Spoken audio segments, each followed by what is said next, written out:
I'm Kelly Brownell. I'm a professor of public policy at Duke University and director of the World Food Policy Center, and I'm delighted to have the opportunity to kick this event off. The context for this work is thinking fundamentally in a different way about addressing food security and food insecurity and moving from models of food charity to food justice. If one looks back in the history of our country and also the world, the predominant approach to people being hungry has been models of charity, where powerful institutions, mainly led by white people, are giving either food itself or funds to people in need in order to address the food insecurity issues. Built into this are deep opinions about race and about power and issues about how these charity-based models can lock in power structures rather than challenge them. So we've been thinking a lot as an institution, thanks in large part to being pushed by our community partners, some of whom will be on the call today, to think differently about this and think about models of food justice. And so this webinar is really fundamentally about that particular issue. This journey for us has been, for my colleagues and I at the World Food Policy Center, has been pretty amazing. And boy, I think I've learned more in the past years doing this work than I probably learned during any equivalent period of time in my career.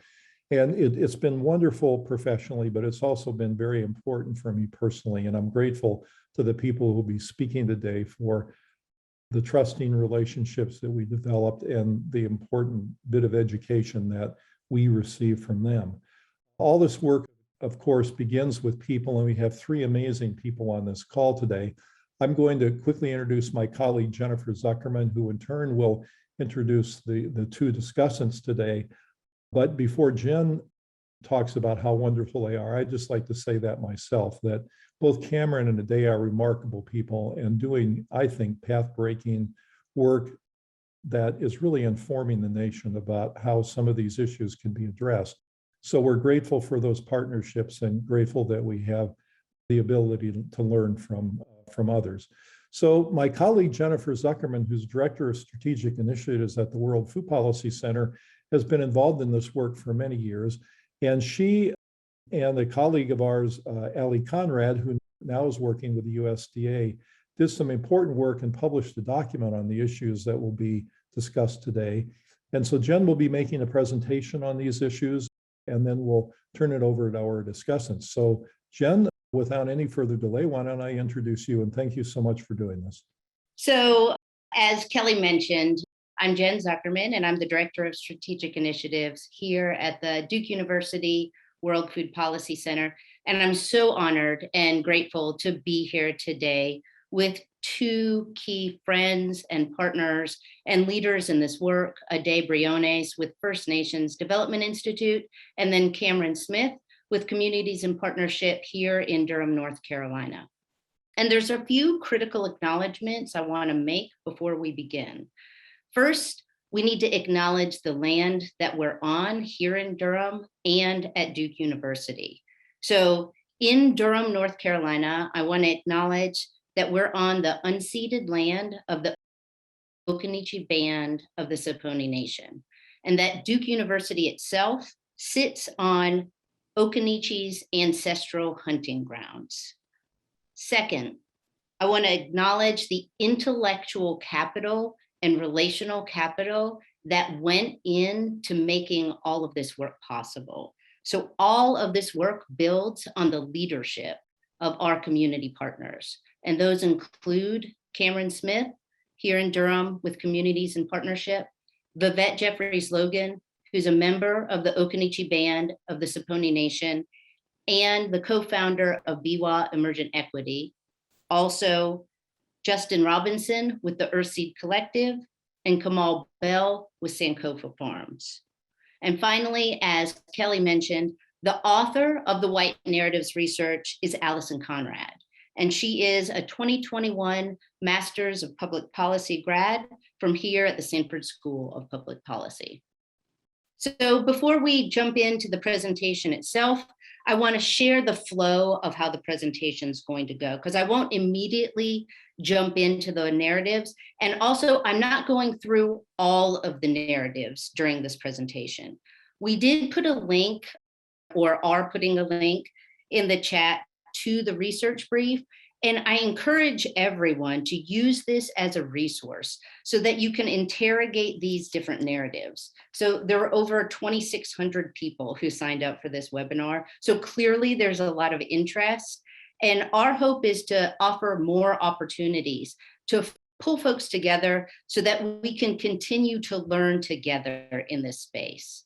So in this presentation, I'll first share a framing for our research, both the what of our research, but then also more importantly, the why of this research. Then I'll provide some key definitions, and what that will do is help us establish a baseline of shared language.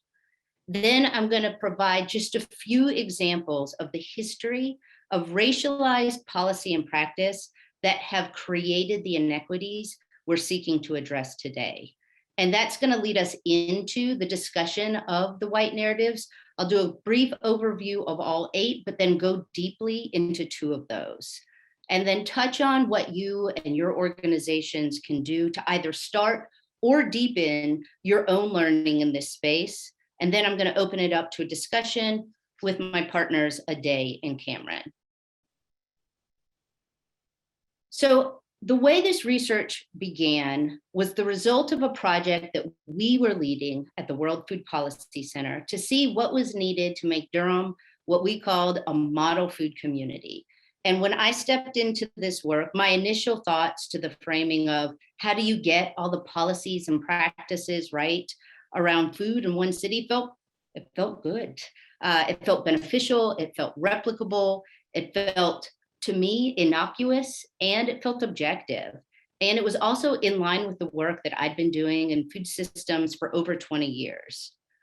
But as soon as I stepped foot into community and started asking about how do we make Durham a model food community, the response was, whose model and for whom? And at that time, we were lucky to already be in relationship with community and food justice leaders in Durham, including Cameron, who helped us frame the work to ask different questions. So instead of how do we make Durham a model food community, we started to ask, how do we decolonize food in Durham? And that question was both the impetus for this research, but also has refocused the role of our whole organization, as Kelly already made reference to. So we began a process of unpacking our own whiteness as individuals, and also the whiteness of the World Food Policy Center at Duke University. I do want to add a few notes to the research. First, this was done in a US context, so we did not contextualize this work outside of the United States. Also, it was done specifically through the lens of race, so this work does not have an intersectional analysis around issues such as class or gender. And as you'll experience this presentation, you will feel some things, and that is normal. And I just want to note that this is a calling into this work. This is not a calling out, and this is not identifying how we should be pointing fingers at one another. The goal of naming these narratives is so that we can see them, so that we can understand the history that's created this dynamic of power and privilege, and to be able to reckon with that so that we can choose to move differently. This work and this presentation is about examining and understanding ourselves and the difference between our intent and our impact. So the policy question we sought to ask is, how do white supremacy culture narratives show up, particularly in food insecurity and food access work? And to answer this question, Ali Conrad conducted a comprehensive literature review, and then she interviewed food justice organizational leaders across the US. Her work identified 8 themes, 2 of which I'll discuss in depth today, but all of which are outlined in the research brief. So critical to this process of decolonizing food is unpacking whiteness.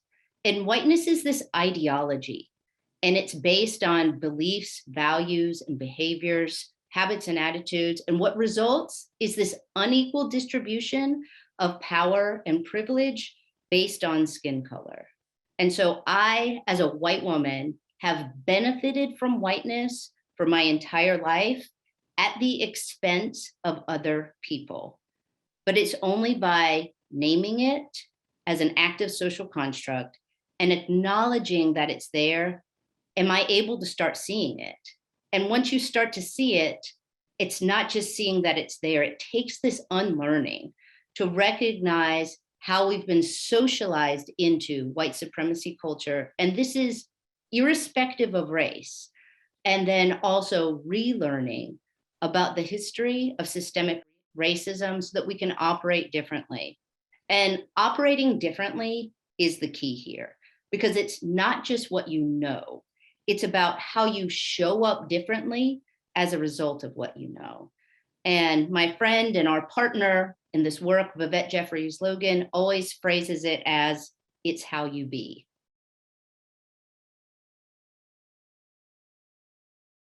And there are really specific ways in which whiteness shows up in the food system, and particularly in the work of food insecurity. And this is a quote from Rachel Slocum, and she's a preeminent researcher on whiteness and food. And she names how whiteness permeates the food system and the way that it specifically articulates these white ideals of health and nutrition. And that shows up in the good versus bad food narrative. It also offers these whitened dreams of farming and gardening. And what that does is it erases the past and present of race and agriculture.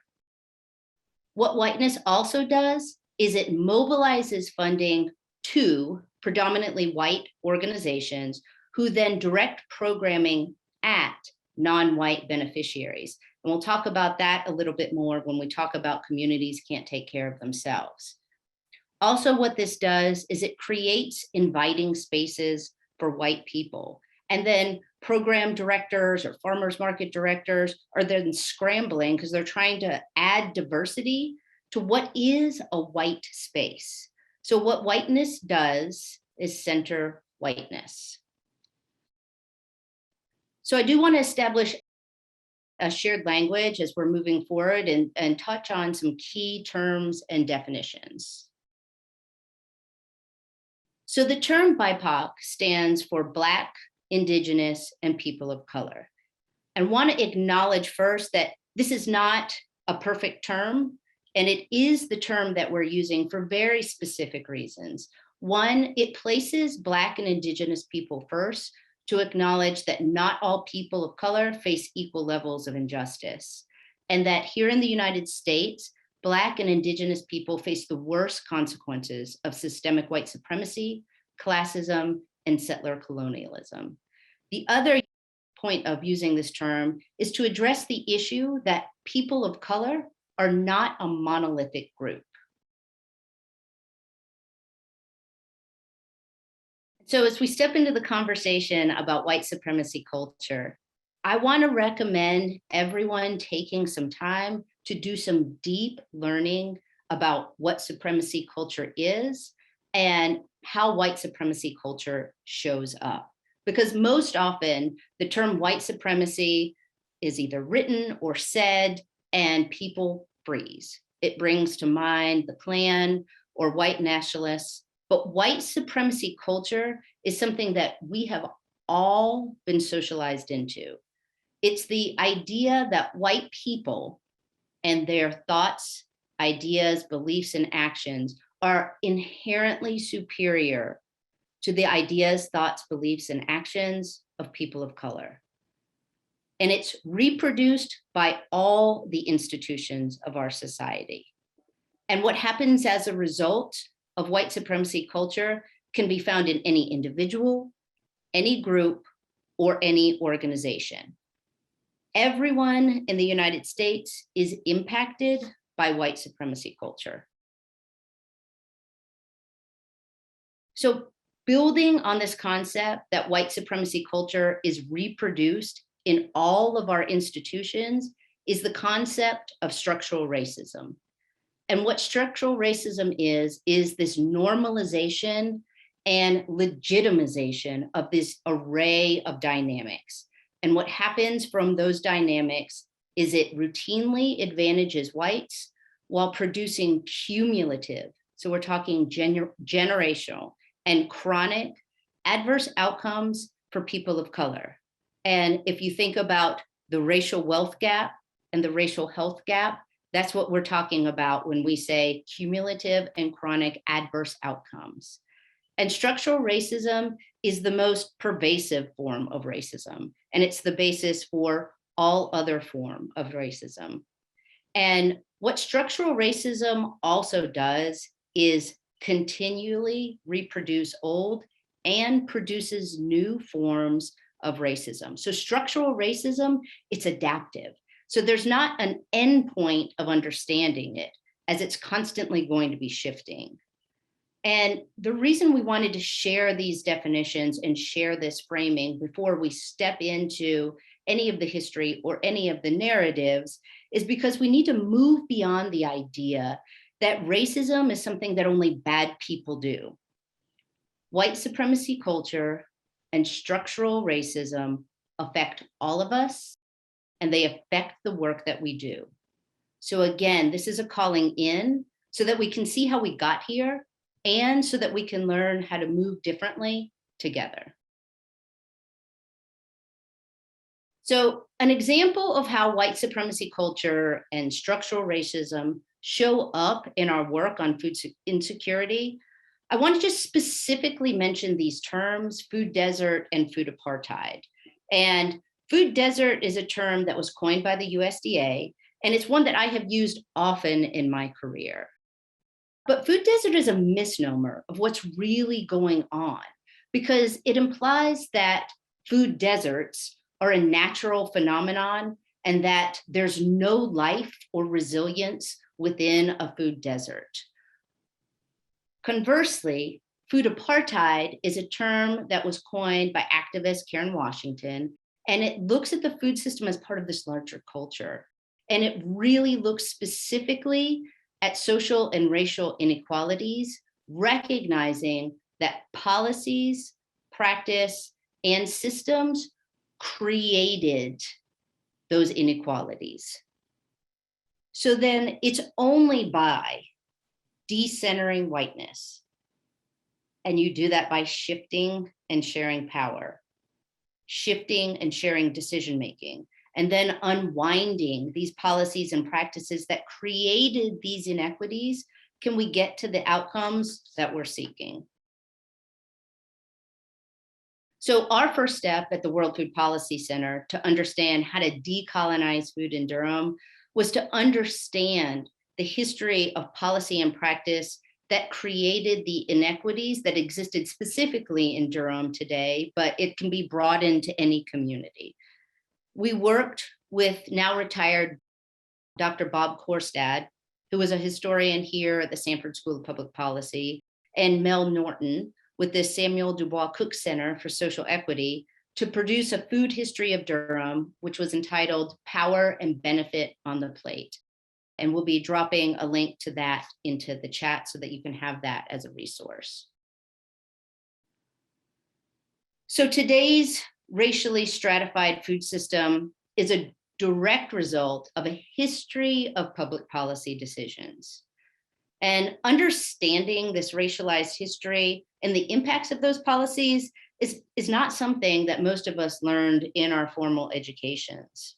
And this slide alone is probably multiple presentations in its own right. So I do encourage you to do a deep dive into the food history of Durham, Power and Benefit on a Plate. But I also recommend Stamped from the Beginning by Ibram X. Kendi and The Color of Law by Richard Rothstein. These are going to provide a deep analysis of racialized policy and the impact on people and the impact on communities. But for our purposes today, I want to mention just 3 policies around land and home ownership, which are the basis for building generational wealth in this country. So to start, in 1483, Pope Alexander XI issued the Doctrine of Discovery. And what this was a unilateral decree of international law. It categorized indigenous people as subhuman because they weren't Christian. And then it treated their land as unoccupied and available for the taking. So what this policy did was open the floodgates for colonizing, for genocide, for enslavement, and for the destruction of cultures and communities globally. It also provided the scaffolding for the founding of the United States rooted in stolen land. So building on stolen land, in 1862, the Homestead Act granted 160 acres of indigenous nations land to any predominantly white American who applied and worked it for 6 years. As a result of the Homestead Act, 246 million acres of Western native lands became privately owned. Moving to housing, after the Great Depression, the US government sought to stabilize the economy through home ownership. And in order to help the federal government enter the housing market, from 1935 to 1940, the Homeowners Loan Corporation created neighborhood risk maps, which, as most of you probably already know, is where the term redlining originated. And what these maps did were color red as unsuitable for loans and unsuitable for public investment, Black neighborhoods, mixed race neighborhoods, and neighborhoods that might invade white neighborhoods. As a result, between 1935 and 1968, less than 2% of federally insured home loans went to Black people. And in many cities, you can look directly at redlining maps and overlay the USDA termed food desert maps, and they're one and the same. And so these are just 3 examples of policy and practice that created a racial wealth gap, a racial health gap, and an inequitable food system.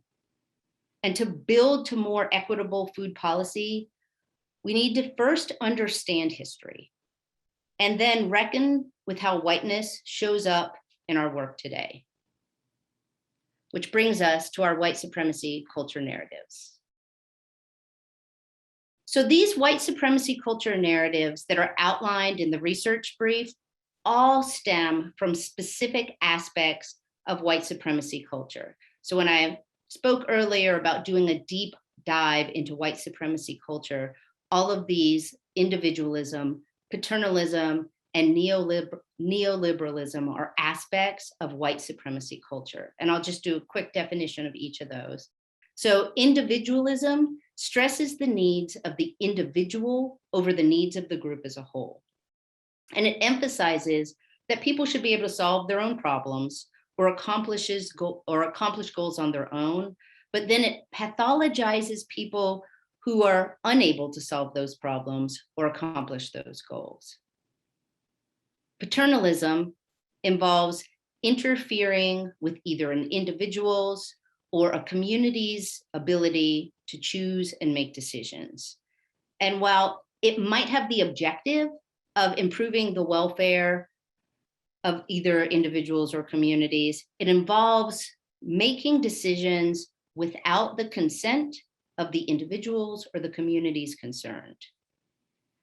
Neoliberalism is this ideology and policy model that emphasizes replacing entitlements with market-based solutions, and then places value on free market competition. Neoliberalism emphasizes personal responsibility and emphasizes hard work. And so the narratives that evolved in the research all reflect different aspects of white supremacy culture. And just to list out the 8 narratives that showed up as a result of the research, first is if they only knew, which focuses on education from the outside. The second, vote with your fork, which implies that your consumption signals your values. The next, communities can't take care of themselves. We'll be going into a deeper dive on that in just a moment. Failure to listen is about bringing in experts with expert solutions. Next, build it and they'll come, assumes community needs and assumes community desires. Pull yourself up by your bootstraps, asserts that people should take personal responsibility and just work harder.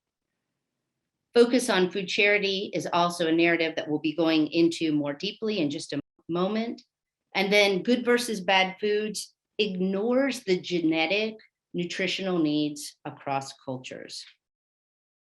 So all of these narratives focus on programs or initiatives or actions that emphasize individual actions and behaviors as opposed to fixing the systems and the structural issues that are causing the impacts to begin with. They also reveal this unequal distribution of power, unequal distribution of ownership, and unequal distribution of decision-making in food policy and programming. And so we're going to dive into specific examples of two of the narratives: communities can't take care of themselves and focus on food charity, and then I'll open up a discussion with our partners.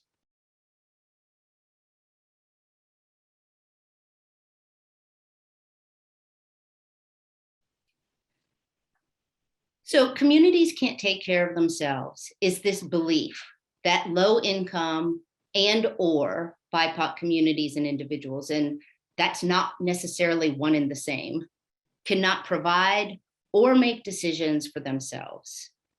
What this does is it pathologizes people and makes the assumption that they need to be helped.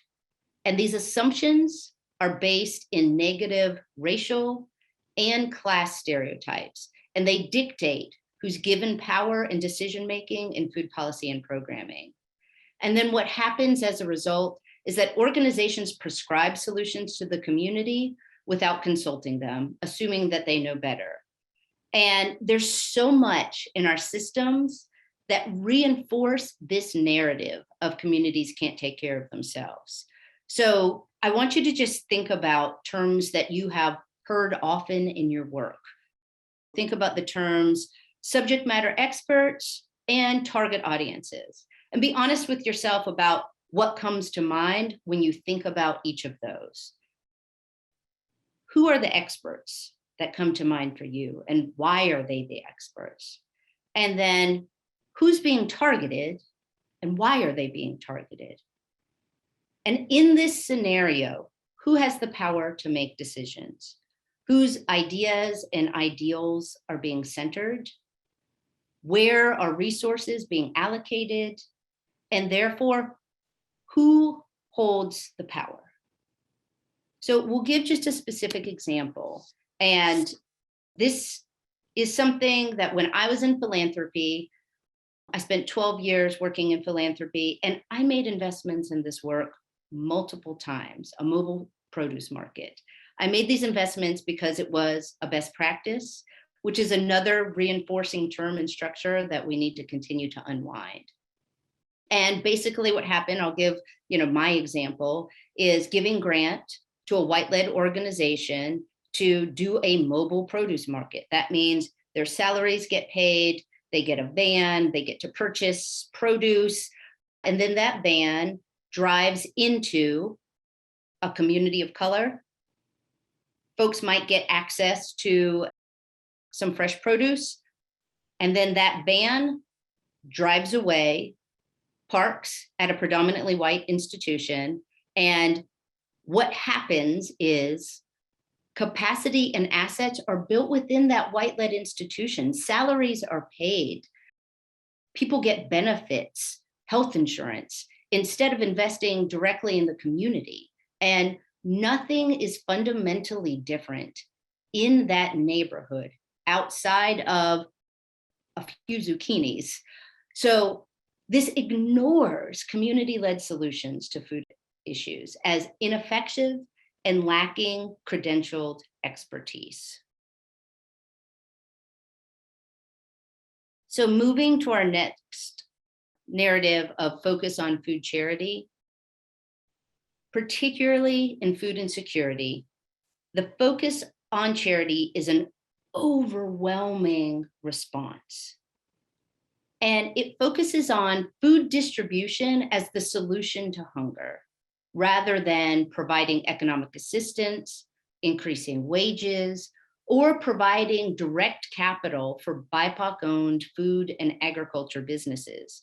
And this reinforces that idea that communities can't take care of themselves. It's rooted in this idea that hunger and poverty are only issues of individual responsibility and work ethic, and it portrays hunger as a problem that can be solved by individuals doing good. So it's a savior mentality over mutual aid, and it also does not focus on structural factors that have created a system where hunger is so prevalent. I want to just state first and foremost, is there need for charity in an emergency? And the answer is absolutely yes. We've all been living through it and are still living in it, because as a result of COVID-19, millions of Americans lost their jobs or had hours reduced, and we all saw the demand for food assistance spike. And food banks, thank goodness for food banks, it was an emergency. And more than 50%, they distributed more than 50% food, 50% more food in 2020 than in 2019. This was a global emergency, and we needed the emergency food system. But I can't reiterate enough that the emergency food system was designed for emergencies. And what it has become is a secondary food system for the poor.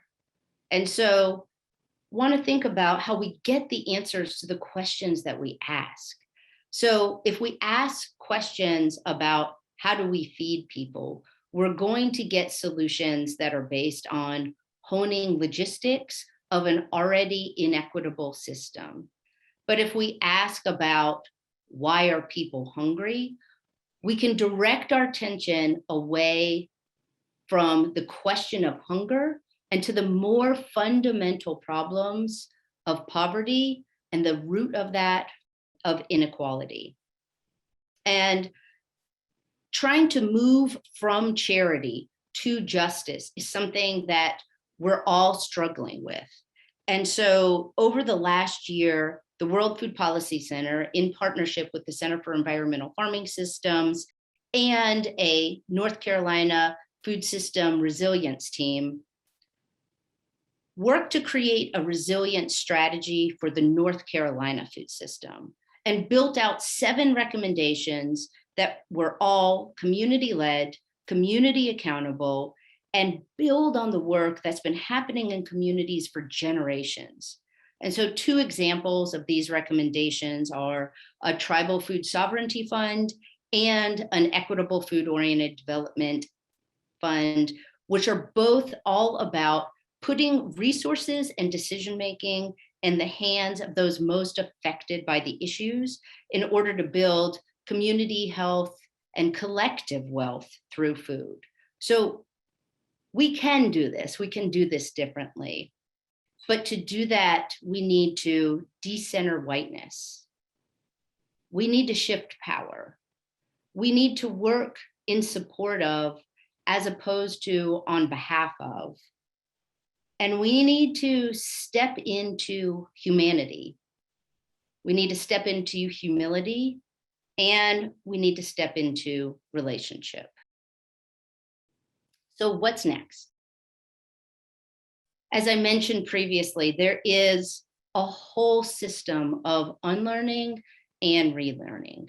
And it's understanding how racism and white supremacy are built into the food system. And then recognizing that we don't exist in race neutral spaces. So the food system is not race neutral. Then asking yourself, How has whiteness influenced your experience personally and professionally? What led you to your work today?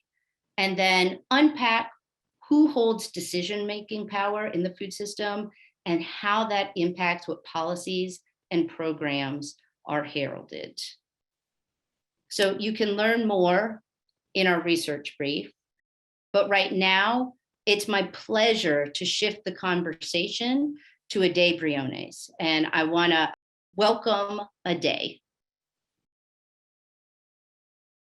Kwetsi hopa hen wakat ni me asa wayats koigu mohada. Nice to be with you today. Ade, thank you so much for being here with us. Ade, I wanted to ask you, one of the characteristics of white supremacy culture is individualism. So I wanted to see if you could speak to how individualism exacerbates issues of food insecurity and how Indigenous food systems center alternative values. Great. Thank you for that question. And before I get started, there's a couple things that must be said. One is when we're talking about white supremacy in this context, I'm an Indigenous person who comes from both the Kiowa tribe in Oklahoma and the Cochiti Pueblo in New Mexico, which are 100% Native communities. And so when we're talking about white narratives, it's important to hear the alternative. And Professor Pena, Devon Pena, says that alternative, like alternative, like we are rooted in Indigenous food systems. So we're not necessarily reacting to white narratives. We're rooted in an entire way of thinking that's outside of that. And it's important for those narratives to be expressed because we see that when you don't express them, history tends to erode them to a set of values that play out in white supremacy. And I'll give you an example. My grandmother's name is Vina Ware. She was born in the late 1800s, one of the first generations to be born on the Kiowa Indian Reservation in Oklahoma. The Treaty of Medicine Lodge Creek, which the Kiowa signed in 1867, was a treaty that was forced on Kiowa people, but was signed due to the intensive overhunting of buffalo, the intense settlement of our homelands, the increased railroad. It became increasingly harder and harder to access our hunting grounds. And so when our headsmen signed this Treaty of Medicine Lodge Creek, in this treaty was a section that talked about food rations, annuities, and the ability to hunt buffalo. When that happened, of course, this is an agreement between one nation and another. When my grandmother was born in 1890, when you look at the congressional discussion of this provision, you will see the language change. One, from an agreement that was actualized in a treaty to one where they're talking about why congressmen, this is congressional record. Why are we taking care of Indians? Why are we offering them charity? Why are we paying this amount of money for food to feed them? Why are they sitting around the treaty waiting for food payments? It turned from one of a power nation to nation relationship to one, the narrative changed to one of food insecurity. And we still see those narratives playing out. Food charity, one from nation to nation to food charity. And we see these same dynamics playing out today. And so that story tells us that if we don't hear alternative narratives, if we don't hear Indigenous perspectives, that white narratives, white supremacy tends to erode those narratives into one that suits white supremacy. So this is why history is critically important, and why history from the words of Indigenous perspectives, Black perspectives, is even more so important because it kind of stops the erosion in a sense. And so when we're talking about individualism, can we please show my slide, if you can bring it up, please? Okay, I get this question a lot because a lot of folks have no concept of what it means to be in a food system outside of the dominant one we see.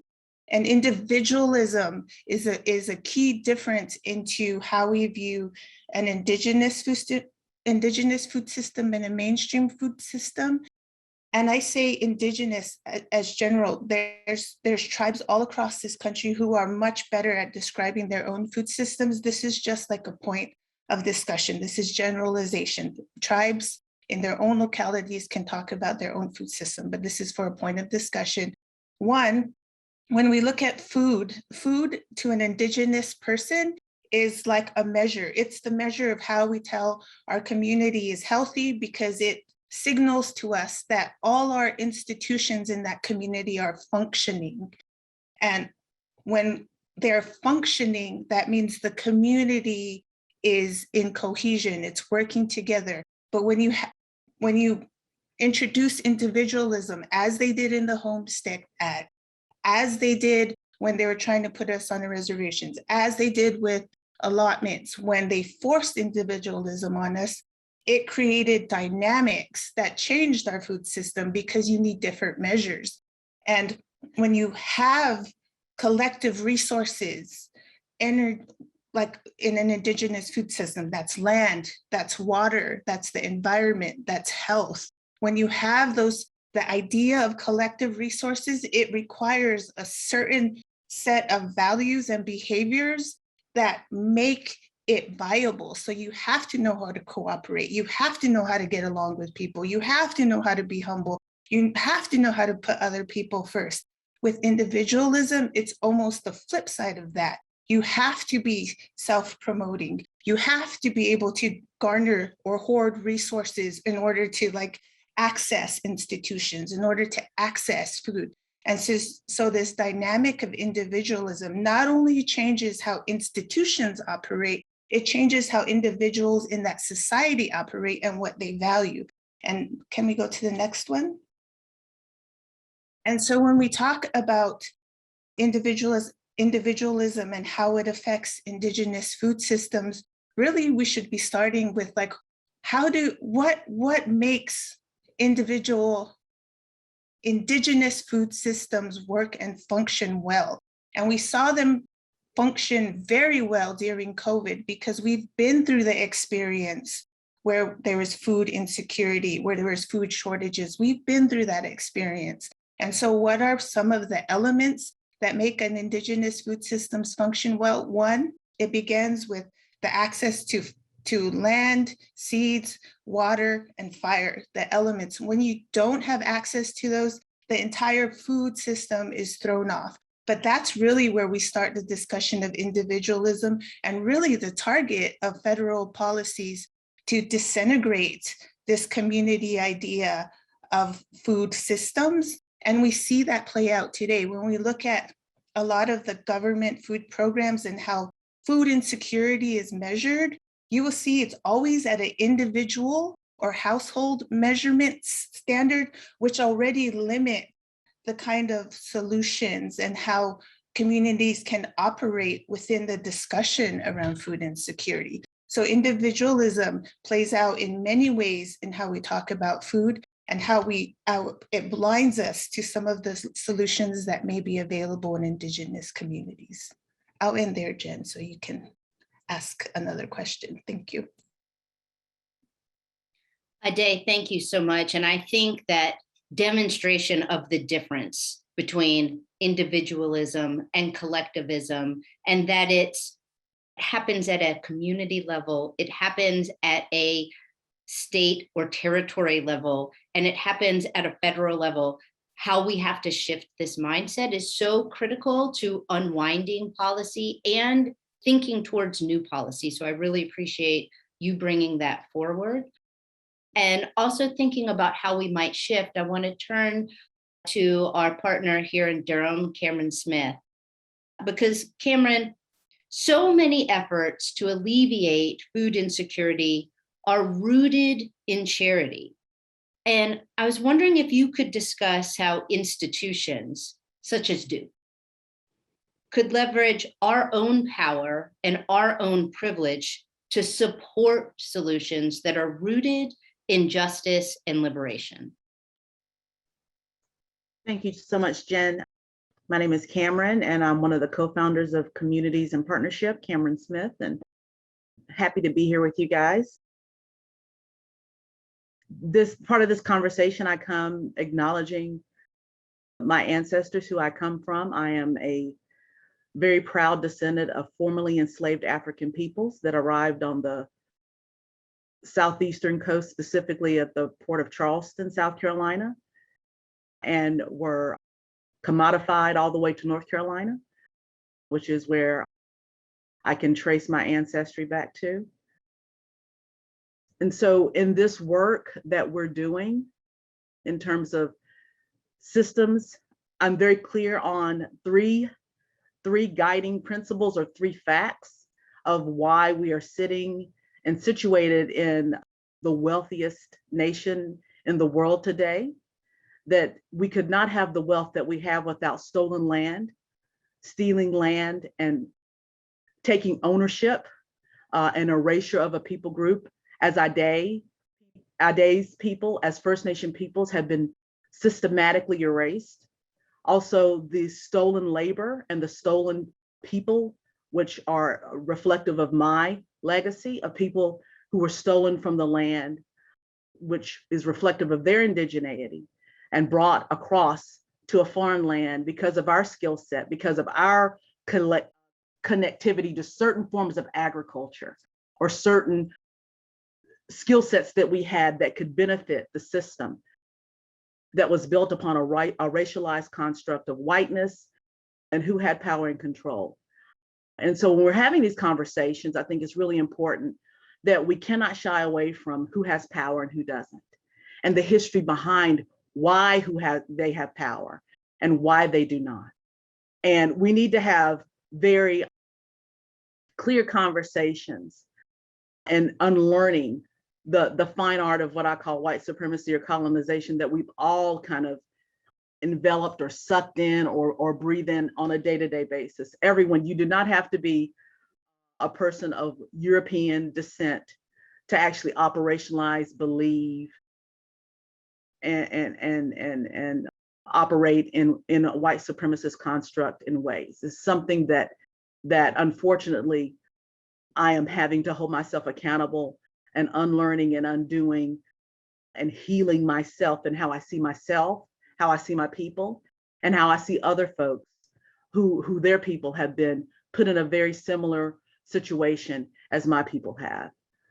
And so when I see organizations, or when the question that Jen has placed upon me, the best way for me to answer that is from my actual lived experience of when we do go into, as an organization, we are a predominantly Black and woman-led organization that focuses on a reorientation of how we can build wealth for ourselves that is not rooted in the capitalistic, individualistic economic system that has been built off the backs of BIPOC communities. We look at how we can build collective wealth for our people that isn't predicated on us stealing from another person's ability to survive or thrive for us to be able to have what we need or to be able to build wealth. And so part of that is also when we have awesome partners that come to the table, you don't quite know who's awesome at first whenever they come knocking on your door or they come and give you a phone call or an email. And having very clear conversations at the very beginning of the onset of the relationship. We have been very, very blessed as a Black and woman-led organization to have very strong relationships within the Gothic wonderland, as they call it here, of Duke, within certain departments that have been able to help us as a Black and woman-led liberatory framework organization build our capacity to do the work that we're capable right now doing and also expanding upon.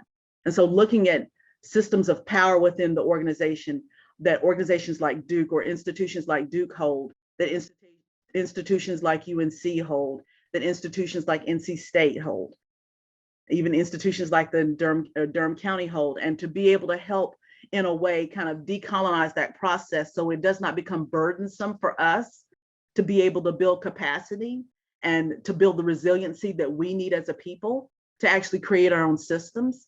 We understand that we need right now charity, quote unquote, charity-based systems, especially with the onslaught of COVID.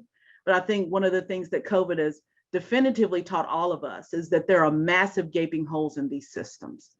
And the reason being is because people who've been intentionally and historically divested from, who the wealth in this nation has been built off the back of, we do not own our own systems. In Durham, North Carolina, which is the home of one of the Black Wall Streets in this nation, Dr. Henry McCoy just finished multiple years of study on Black wealth and also the growing wealth divide in Durham. Durham is one of the most progressive, if not the most progressive, mid-sized city in the Southeast. And in terms of the overall cumulative wealth within the community, the Black community in Durham, we have more cumulative wealth in Jim Crow than we currently do now. Dr. McCoy actually re-upped the data, looked at the data again and did an analysis. And because of COVID, we're actually at the same overall cumulative wealth as my people were at emancipation. With all of these degrees, and with all of this education, with all of this access and resources, we do not own anything. And so at the end of the day, we have to see how we can build systems, how we can repair and rebuild and restructure systems for ourselves, by ourselves, with ourselves. And what I mean by that is all BIPOC people groups have to do this, is we have to build systems that are built in our own ways of thinking, in our own ways of doing, what is taking into accountability the collective identity. That is something that my people had from an African perspective, a highly collective identity, and how we took care of our elders, how we took care of the children and everybody in between. But when we landed on this shore, we had to reorient ourselves to survive. And now we're at a point where there unfortunately has been such a critical mass of our own people who have adopted the ways of the colonizer that we're having to re-educate ourselves. And so partnering with organizations like Duke, like UNC, to be able to have learning spaces for us to do our own healing as we see fit, partnering with organizations like the Duke World Food Policy Council to have studies like what they have, not only on the white narratives, but also the food resiliency plan for the state of North Carolina, and engaging with Black and Indigenous and Latinx leaders across the state to determine what would actually be the best solutions, instead of coming in and imposing their idea from a larger scale perspective, or from a corporate farm perspective, or from a perspective that is not actually in line with who and what we are as individual communities and people groups. And also leveraging access and resources to networks to help us build our organizations in the way that center our people and that structure so that we can rebuild our own power, but not power in the construct of whiteness, power in the construct of the people group that is actually rooted in the ground. So we are not separated from our people. We are not separated from our elders. We are not separated from our children, that we keep in line who we are, really rooted in the construct of valuing us as a collective identity as a whole. And so it's been a really great experience for us to have been able to partner with Duke World Food Policy Council and others to be able to build our little fledgling organization that was started from majority Black folks, materially poor Black folks, folks struggling at the margins, to an organization now who we have a food system that includes over 50 BIPOC farmers. We sustain and support and are building food systems that not only feed directly in terms of our food co-op, but our farmers market as well over 2,000 households. And it all being rooted in and in collaboration also with other communities, such as Vivette Jeffries Logan, who was a wonderful, beautiful friend and sister of mine, and other of our First Nation brothers and sisters and our Latinx brothers and sisters, so that we all can eat. That's one of the things, is we do not believe in CIP of being pitted one against one another, that we need to lock arms as BIPOC community members to make sure that everyone has more than enough to eat, more than enough healthy food access, everyone has healthcare, everyone has housing, And we have way more than enough in this nation to actually bring it about. It's just we have to trust the people, trust our wisdom and our knowledge that we know what's best for our community and our people. And we know how best to do it. And we know how best to make it sustainable. Sometimes we need a little bit of technical assistance, and some of these systems that white folks have created to collate that data and other things like that. But at the end of the day, we ultimately know how to take care of ourselves. Cameron, thank you to you, and thank you to Ade in terms of your perspectives and your responses to both of those, because I think one of the things that you've both brought up is how important relationship is. And there is a role for all of us in this. And, when you speak to the power and privilege that I have access to as a white woman working at a predominantly white institution, but having to step back and needing to step back to decenter myself and my organization and being responsive, like what is needed, how is needed, and most importantly, like how can we be in relationship to do this? So Ade, I know we just have a couple minutes left, but I just wanted if you had just some quick thoughts about what relationship means to you. And then, Cameron can close us out on what relationship means to her. And we will send some follow-up to everyone. And we're so grateful for everyone who's with us today. So Ade? Yeah, from my Cochiti Kiowa perspective, relationship really means responsibility to my people, to my community, to the tenants that were given to us by our grandparents. Some people may say ancestors, they really are grandparents. And really it's about being in that long conversation. And we all have to acknowledge, whether we know what that conversation is or not, we are all part of generational conversations that are impacting present day and also will impact our future. And if you don't know what that generational conversation is for you in your individual life, it's important that you find out what that conversation is. Cameron, I'd love for you to close this out, and thank you, everyone. Just thankful for the opportunity to be here. And as Ade has said, just really grateful for sharing this space, specifically with my First Nation sister, because oftentimes I find myself in lockstep in doing this work. Oftentimes, First Nation women and Black women are oftentimes the ones that have to carry the weight of our communities. And I oftentimes find very similar experiences and some of the barriers that we have faced as people trying to get what we need for our people, trying to make sure that our elders are taken care of.